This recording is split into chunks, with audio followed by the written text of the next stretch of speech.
ఈ సమయంలో క్లాసెస్లోకి వెళ్తున్నాం, సమయం పోనివ్వకుండా నేరుగా క్లాస్లోకి వెళ్ళిపోతున్నాం. కొద్ది నిమిషాలు అందరూ ఓపిక పడితే అద్భుతమైన విషయాలు నేర్చుకోగలరు. ఉచితంగా మీకు ఇస్తున్నాం. దీన్ని చీప్గా చూపేది, ఫ్రీగా వచ్చినప్పుడు చీప్గా చూడొద్దు. చాలా విలువైంది. ఈ సబ్జెక్టులు నేర్చుకోవడం వల్ల మీరు బలపడమే కదా అనేకులు బలపరుస్తారు.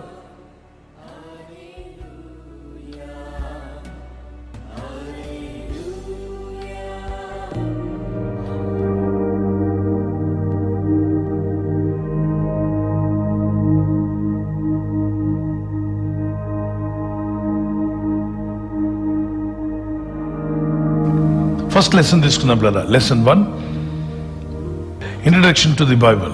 Some places the Bible was written. Bible ఏ ప్రాంతాల్లో రాయబడిందో త్వరగా రాసుకోరండి. The Bible was written on 3 continents, Asia, Africa and Europe. Asia ప్రాంతంలోను, ఏషియా మనకు తెలుసు కదా, ఆఫ్రికా అండ్ యూరప్ ప్రాంతాల్లో రాయబడినట్టు చూస్తున్నాం. Wilderness on the hills of the good land Canaan, some of the books were written. మరి కొన్ని పుస్తకాలు కానాను మంచి దేశం యొక్క కొండల పైన రాయబడి ఉంది. The temple of Jerusalem, some of the books were written on temple of Jerusalem. మరి కొన్ని పుస్తకాలు యెరూషలేం మందిరం దగ్గర రాయబడ్డాయి. Some of the books were written in a jail, in a prison in Rome, while the Rome emperors were ruling over there. మరి రోమాలో చక్రవర్తులు రాజ్యం వెళ్తున్నప్పుడు రోమా జైల్లో కూడా ఈ యొక్క పుస్తకాలు రాయబడ్డాయి. And some of the books were written in a school in Bethlehem. బెత్లెహేంలో ఉన్న స్కూల్లో కూడా కొన్ని పుస్తకాలు రాయబడ్డాయి. There was a spiritual school in Bethlehem. బెత్లెహేంలో ఆత్మీయ స్కూల్ అక్కడ ఉంది. By the river side of Babylon, some of the books were written. This is near Iraq area nowadays.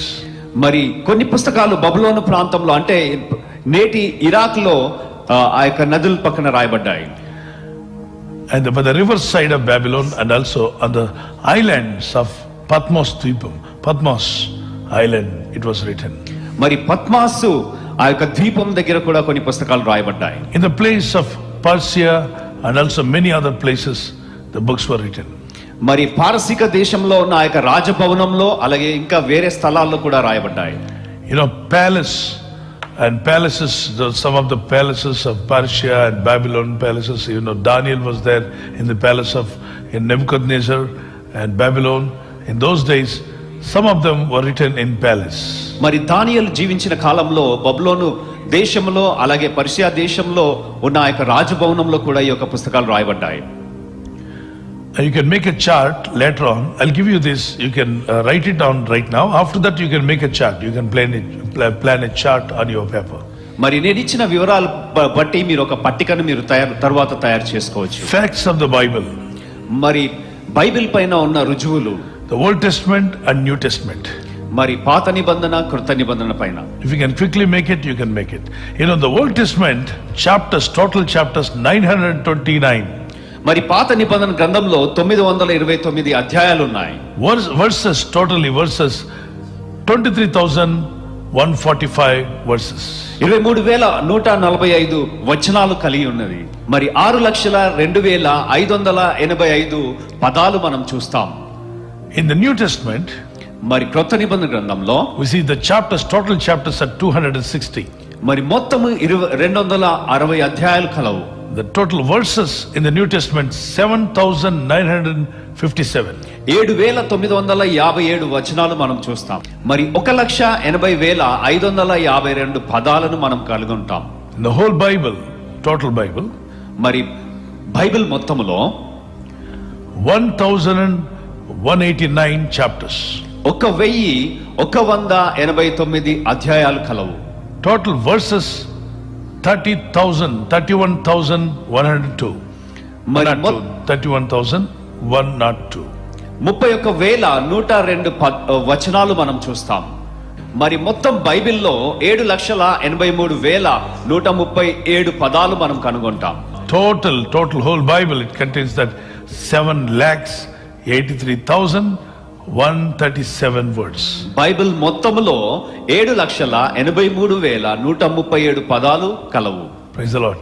So it's just for an idea what is in your hand అంటే మీరు ఇవన్నీ చెప్పడానికి మీ మైండ్లో ఉంటే మంచిదని చెప్పి మీకు ఏర్పాటు చేశాం. You must know It is better to know it. It's better to understand the book, what it contains. మరి మన చేతిలో పట్టుకున్న ఆ యొక్క బైబిల్ గ్రంథం గురించిన వివరాలు మనం తెలుసుకోవడం చాలా అవసరం. And the Psalms 119, the longest chapter in the Bible is the Psalms 119. Bible గ్రంథంలో ఉన్న అతి పొడవైన అధ్యాయం అనేది కీర్తనలు 119, which contains 176 verses. మరి దానిలో 176 వచనాలు మనం చూస్తాం. And also shortest chapter in the Bible is 117 with only 2 verses.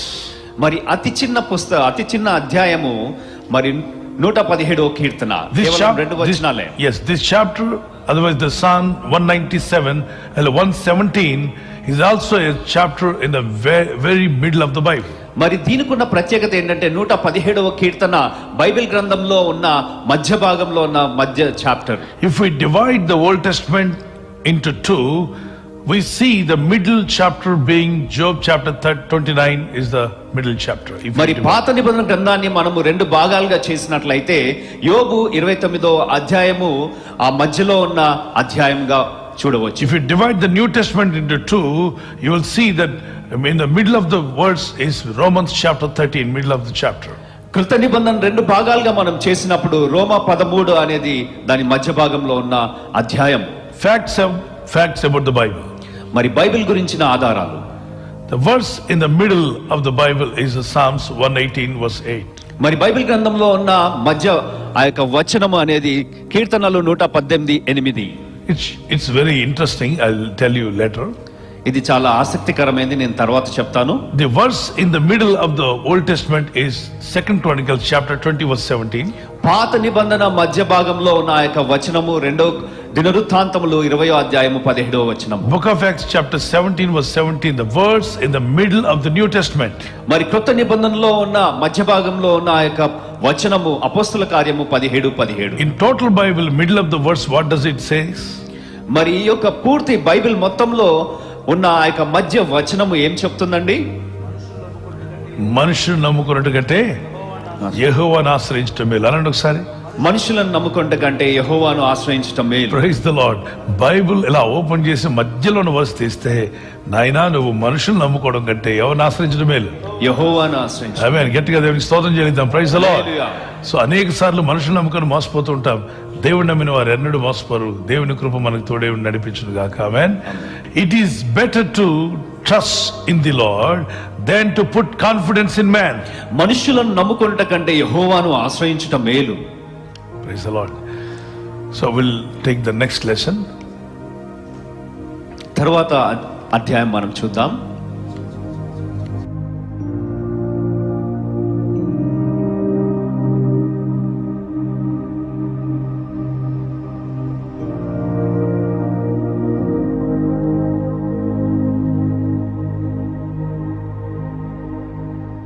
Biblical anthropology.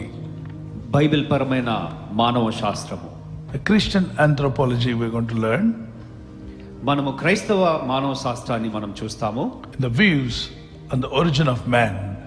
మరి మానవుని యొక్క జన్మము, మానవ జీవిత ప్రారంభం ఆదికాండం 1:26 నుండి 29వ వచనం వరకు. అలాగే దేవుని బిడ్డలు, దేవుని అసలు మానవ జీవితం భూమి మీద ప్రారంభించడం గల కారకుడైన దేవుడు ఆయన మనిషిని ఎలా చేశాడు. Genesis chapter 2:7. Adikandam 2:7. And also when you read, we'll understand all the scriptures. God himself created. And Proverbs chapter 20 verse 27. మరి సామెతలు 20:27లో మరి దేవుడు తానే మానవుని సృష్టించినట్లుగా మనం చూడవచ్చు. And Ecclesiastes chapter 12 verse 7. ప్రసంగి 12:7లో కూడా ఈ మాట చూడవచ్చు. There is a creation out of an existing materials. The people think that different kinds of creations are there, but God's word says God created all these things. అయితే చాలా మంది ఏమనుకుంటారంటే ఆ ముందు ఉన్న వస్తువుల నుంచే ఈ యొక్క సృష్టి ఏర్పడింది అని చెప్పి అనుకుంటారు, కానీ దేవుడే ఈ యొక్క సృష్టిని సృజించాడు. Naturalistic and atheistic evolution says this. మరి ప్రకృతి సంబంధమైన నాస్తికులు ఈ విధంగా ఆవిర్భావం గురించి వారు మాట్లాడతారు. Everything can be accounted for by natural process. That's what they believe. అన్ని ప్రకృతిలో సంభవించే ఆ యొక్క ప్రక్రియ నుంచే ప్రతిది కూడా వచ్చింది అని చెప్పి అంటారు. But the Bible says, Hebrews chapter 11 verse 3, మరి హెబ్రీ 11:3 ప్రకారం బైబిల్ ఈ విధంగా మాట్లాడుతుంది. through faith we understand that the worlds were formed or framed by the word of God. God framed these worlds by his word. In the beginning God created everything with the word. మరి దేవుని యొక్క వాక్యం ఈ విధంగా చెప్తుంది, విశ్వాసము ద్వారా మనం తెలుసుకునేది ఏమిటంటే దేవుడు ఈ యొక్క విశ్వాన్ని లేకపోతే సమస్త సృష్టిని ఆయన తయారు చేశాడు. So that the things which are seen were not made of things which do appear, but these things are created by God's word. మరి మనం చూసే వస్తువులన్నీ కూడా ముందుగానే ఉన్న వస్తువుల ద్వారా తయారు చేయబడలేదు, కానీ దేవుని యొక్క వాక్యం ద్వారానే ఆయన సృజించి ఉన్నాడు.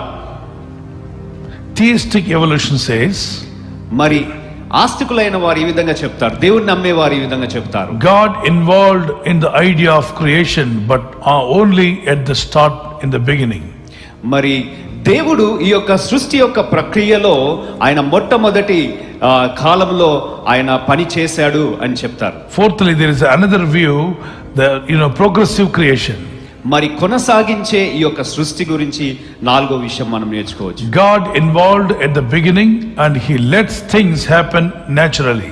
మరి దేవుడు సృష్టి ఆరంభంలో ఆయన పని చేశాడు, దాని తరువాత స్వాభావికంగా ప్రకృతి అనుసారంగా అవి సృజించేటట్టు వాటిని ఆ విధంగా విడిచాడు అని చెప్పాడు. The fifth theory, write it, fifth theory, Eden theory. మరి ఐదవ ఆ యొక్క విషయం ఏంటంటే ఏదెను సృష్టి. Adam and Eve were an island of creation within a sea of evolution. That's what they say. అయితే ఆదాము అవ్వలు ఈ యొక్క సృష్టి అనే ద్వీపంలో వారు ఉండి ఉన్నారు అని చెప్పి అంటారు. What is the first one? మొట్టమొదటి ఏంటంటే the Bible is the only source of revelation and God is the one who created. For no one else but God was there. Together by God's power he created. మరి దేవుడే తన యొక్క శక్తి ద్వారా ఈ యొక్క ప్రపంచాన్ని అంతా కూడా సృష్టించింది అని కేవలం బైబిల్ ఒక్కటే ఈ యొక్క ప్రత్యక్షతను మనకి ఇస్తుంది. The Bible is the supreme source of revelation of the meaning of life. మరి మానవ జీవితానికి గల అర్థమును మరి చాలా ప్రామాణికమైన ఆ యొక్క పుస్తకము బైబిలే దేవుని యొక్క ప్రత్యక్షత. The nature of God and the spiritual nature we can understand through the Bible. మరి దేవుని యొక్క స్వభావం ఏమిటో అలాగే ఆత్మీయ జీవితం ఏమిటో బైబిల్ ద్వారానే మనం తెలుసుకుంటాం. Second, story of creation is presented as a historical fact, not as a true myth, but the word of God is true. మరి సృష్టిని గురించి మనం చెప్పుకున్నట్లయితే సృష్టి అనేది అదొక చరిత్ర, యథార్థమైన చరిత్ర, అది కల్లబొల్లి మాటలు కావు. At least 17 times in Genesis chapter 1, God said to be the creator. He is the creator. Exodus chapter 20 verse 9 to 11, Psalms 8 verse 104, and Matthew chapter 19 verse 4 to 6, and Hebrews chapter 11 verse 3. Many times, 17 times, more than 17 times it was mentioned, God is the creator. మరి బైబిల్లో మొట్టమొదటి గ్రంథమైన ఆది కాండంలో మరి దేవుడైన యెహోవాయే ఈ యొక్క సృష్టిని సృజించాడు అని మరి చెప్పడం మనం చూస్తున్నాం. అంతేకాకుండా నిర్గమకాండము 29 నుంచి 11 వచనాలు, కీర్తనలు 8, 104 కీర్తన, మత్తయి 19 4 నుంచి 6, హెబ్రీ 11 3, వీటన్నిటిలో మనం చూసినట్లయితే మొత్తం బైబిల్లో 17 సార్లు దేవుడే ఈ యొక్క సృష్టిని సృజించాడు అని చెప్తుంది. Praise the Lord. The third point, New Testament evidence for creation out of nothing. Hebrews chapter 11:3 says God created this whole creation out of nothing. మరి కృత నిబంధనలో హెబ్రీ 11:3లో దేవుడు శూన్యంలో నుంచి సృష్టిని సృజించాడు అని చెప్తుంది. John chapter 1:3 says absolute beginning of all created things by God Almighty. మరి యోహాను 1:3 ఖచ్చితంగా మరి సృష్టించబడిన సమస్త సృష్టికి ఆరంభము ఇదే అని చెప్పి అంటుంది. Colossians chapter 1 verse 16 and 17, a creation held together by God's power.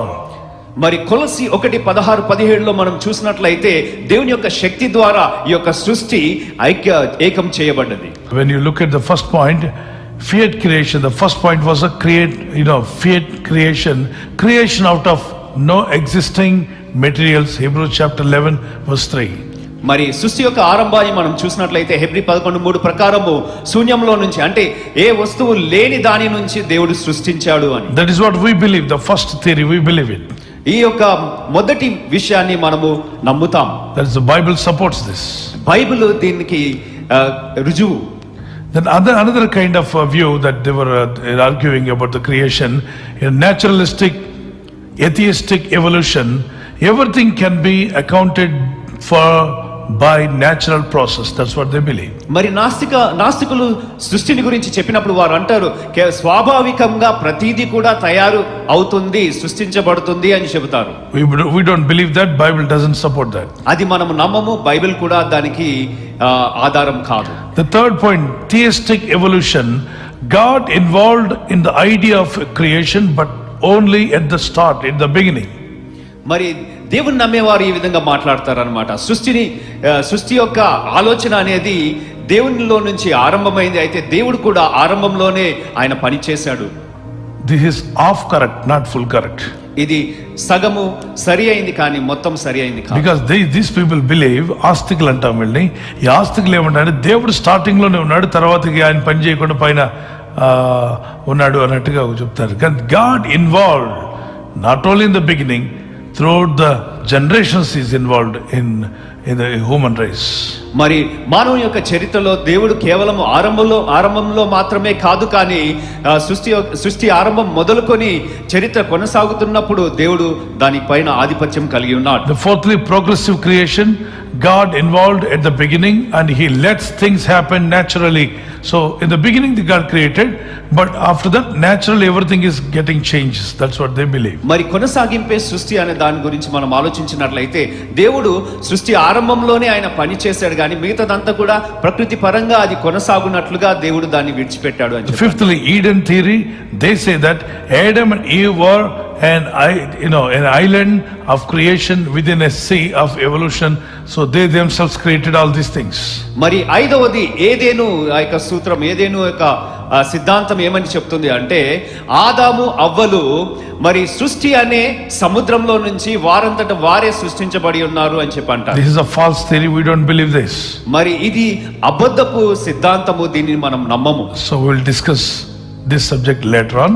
మరి ఈ యొక్క అంశము మనం తర్వాత చర్చించుకుందాం. Next subject, we are getting to next subject. తర్వాత ఇంకొక పాఠంలోనికి మనం వెళ్దాం. Duty of pastor, an elder, and leaders. Pastor, సంఘ పెద్ద, నాయకుల యొక్క బాధ్యత, పని ఏమిటి?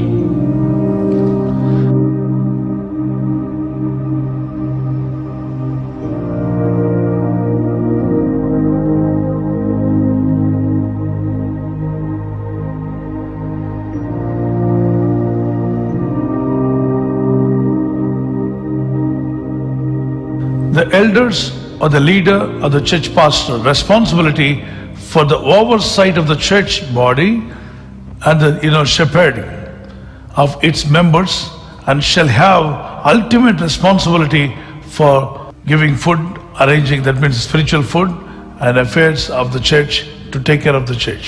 మరి సంఘ పెద్దలకి ఉన్న ఆ యొక్క బాధ్యత ఏమిటంటే సంఘం పైన వారు అధికారులుగా ఉంటూ ఆ యొక్క సంఘ సభ్యులందరినీ కూడా వారికి కావలసినవన్నీ కూడా వారికి సమకూరుస్తూ సంఘం యొక్క బాగోగులు చూసుకునే ఆ యొక్క కాపరికి యొక్క లక్షణాలు వారికి ఇవ్వబడ్డాయి. Responsibility to manage affairs of the church and whatever the sheep needs it.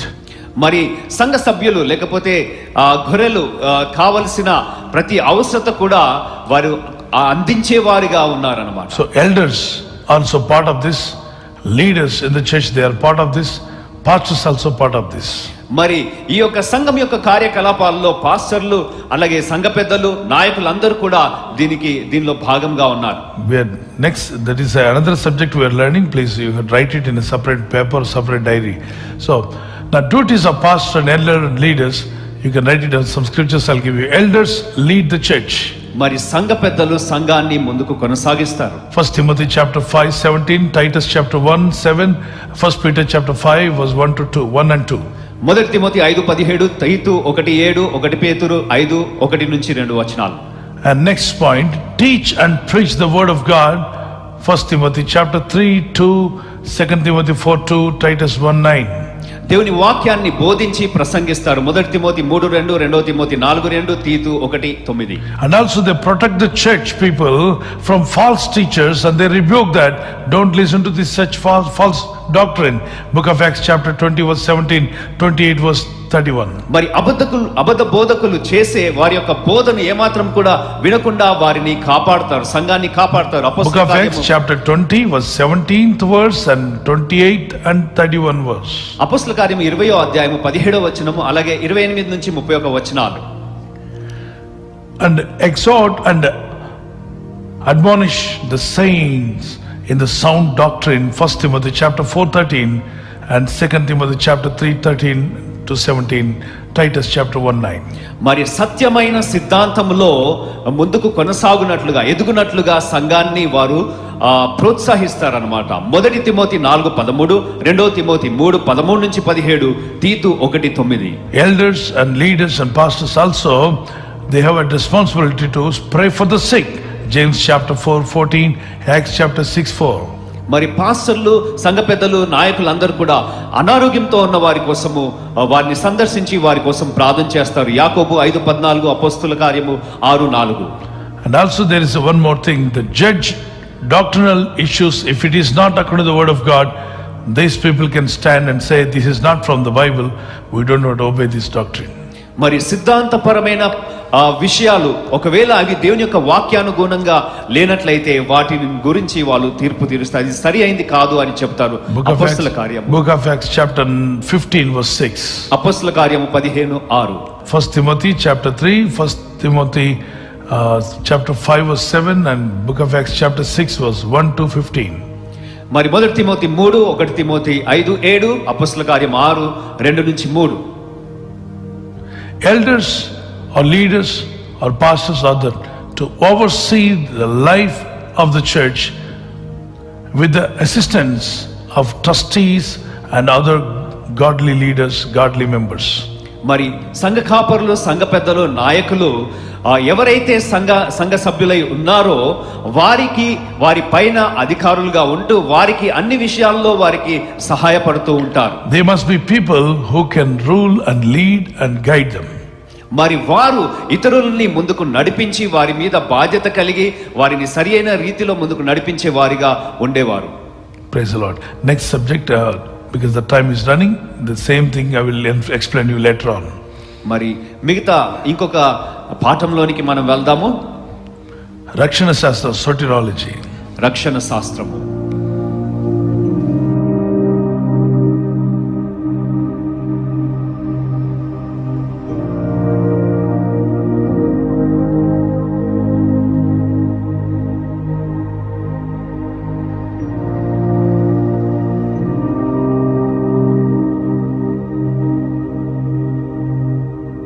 The doctrine of salvation. మరి రక్షణ సిద్ధాంతం గురించి మనం తెలుసుకుందాం. Satan sought to destroy God's creation by introducing sin, but God's eternal strategy was to demonstrate his wisdom in giving a plan for the salvation of sinners for the human race. మరి దేవుని యొక్క సృష్టిని సాతాను పాపము ద్వారా నాశనము చేసింది. కానీ దేవుని యొక్క అనాది సంకల్పము ఏమై ఉంది అంటే మరి పాపులైన వారికి ఆయన రక్షణ అనే ఆ యొక్క విషయాన్ని దేవుడు వారికి సహాయం చేశాడు. Romans chapter 6 verse 23. Roma 6:23. God created humans in his own image. దేవుడు మానవుని తన సొంత పోలికలో స్వరూపంలో సృష్టించి ఉన్నాడు. It is what inherited or was transmitted to us as Adam's fallen human nature, and not his actual sin. It is a fallen nature. మరి ఆదాము యొక్క పతనావస్థను బట్టే ఇది మనమందరం కూడా దీనిని మనము వారసత్వంగా లేదా మనకి అది ఈ యొక్క పాపం అనేది సంక్రమించింది. We have our own sins to contend with, because all of us have sinned and observe punishment. We have to deserve punishment because of our sins.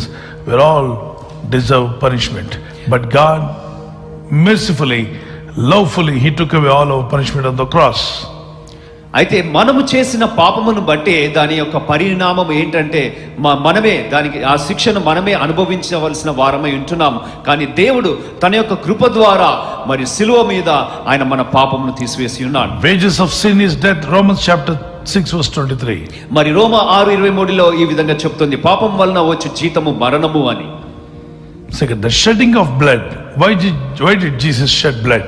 Because the Bible says, Hebrews chapter 9:22, without the shedding of blood there is no remission of sins. మరి ఏ విధంగా ప్రభువైన యేసుక్రీస్తు ఎందుకు రక్తాన్ని కార్చి ఉన్నాడు? Hebrew 9:22 ప్రకారం ఈ విధంగా చెప్తుంది, రక్తము అర్పించకుండా, రక్తము కార్చకుండా మనకి పాప క్షమాపణ లేదు అంటున్నాడు. For the life of the flesh is in the blood. మరి రక్తములో మానవుని యొక్క జీవితం ఉంది. Leviticus chapter 17 verse 11. లేవియాకాండము 17:11. Blood of Christ, book of Acts chapter 20-28, Ephesians chapter 1 verse 7, and Colossians chapter 1:14, Hebrews chapter 9 verse 12. మరి క్రీస్తు రక్తం గురించి అపొస్తలుల కార్యము 20:28లో చూస్తాము. ఎఫెసీ 1:7, కొలస్సీ 1:14, హెబ్రీ 9:12లో చూస్తాం. Salvation as a ransom. రక్షణ అనే క్రయధనము, a consideration paid, demanded for the release of someone or something from captivity. We are all captivated by sin, but Jesus came to set us free from captives free by paying his life, by shedding his blood. మరి బంధకంలో ఉన్న వారిని విడిపించాలంటే కొంత క్రయధనము చెల్లించవలసి ఉంటుంది. అయితే ప్రభువైన యేసుక్రీస్తు పాపం అనే బంధకంలో ఉన్న మనలను విడిపించడానికి ఆయన తన ప్రాణాన్ని అర్పించాడు. Mark 10:45, the Son of Man did not come to be served, but to serve and to give his life as a ransom for many. మరి మార్కు 10:45లో ఈ విధంగా చెప్తుంది, మనుష్య కుమారుడు పరిచారం చేయించుకొనుటకు కాదు, కానీ పరిచారం చేయుటకును అనేకులకు పాప విమోచన క్రయధనముగా తన ప్రాణంను అర్పించడానికి వచ్చాడు అంటుంది. Apostle Paul said, there is one God and one mediator. There is only one God and one mediator. Nobody else can save us. Only Jesus Christ can save us. మరి అపోస్తలుడైన పౌలు ఈ విధంగా చెప్తున్నాడు, కేవలం దేవుడు ఒక్కడే, అలాగే మధ్యవర్తి కూడా ఒక్కడే. ఆ మధ్యవర్తి ద్వారానే మనం దేవుని దగ్గరికి వెళ్ళగలం, రక్షణ పొందగలం. Jesus Christ is the way, the truth, the life. యేసు నేనే మార్గమును, సత్యమును, జీవమును అని చెప్పి ఉన్నాడు.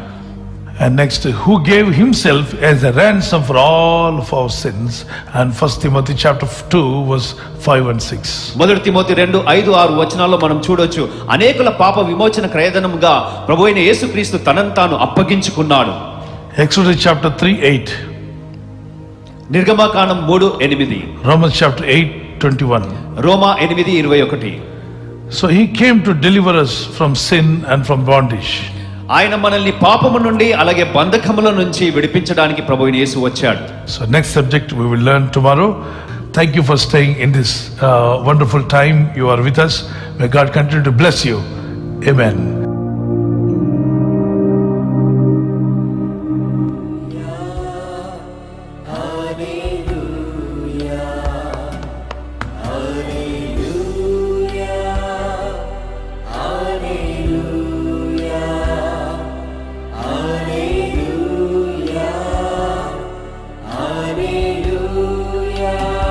Praise the Lord. ఈరోజు ఏమైనా నేర్చుకున్నాను మరి చేపగెత్తగలరా? దేవునికి స్తోత్రం. Praise the Lord. ఇవన్నీ కూడా మన ఆత్మీయ జీవితంలో ఉపయోగపడతాయి పిల్లరా. అంతేకాదు, మిమ్మల్ని మీ ద్వారా ప్రభు ఎందరిని టచ్ అయిపోతున్నాడో, ఎంతమందిని ప్రభు రీచ్ కాబోతున్నాడో తెలియదు, కానీ ఖచ్చితంగా ప్రభు ఈ వాక్య జ్ఞానం కలిగిన వారిని వాడుకుంటాడు. ఆయన చిత్తాన్ని మీ ద్వారా నెరవేరుస్తాడు. మీరు దీవించబడి అనేకులు దీవెనకరంగా ఉందురుగాక. ఆమేన్. ఈ క్లాసెస్ అన్నీ కూడా ఒకసారి మళ్ళీ go through it. Next Saturday లోపే మనకి ఎగ్జామ్ ఉంటుంది. మీరు వెబ్సైట్ ఓపెన్ చేసి వెబ్సైట్లో మీకు షీట్ వస్తుంది పిల్లలు, అక్కడే మీరు ఆన్సర్ చేయాలి. ఎస్ఆర్ నో ఉంటాయి, కొన్ని టిక్ పెట్టాల్సినవి ఉంటాయి, కొన్ని మాత్రం రాసి పంపించాల్సి ఉంటుంది. కొన్ని విషయాలు మీకు అసైన్ చేస్తారు, వాటిని మీరు రాసి ఇమీడియట్లీ 1 hour టైంలో పంపించాలి.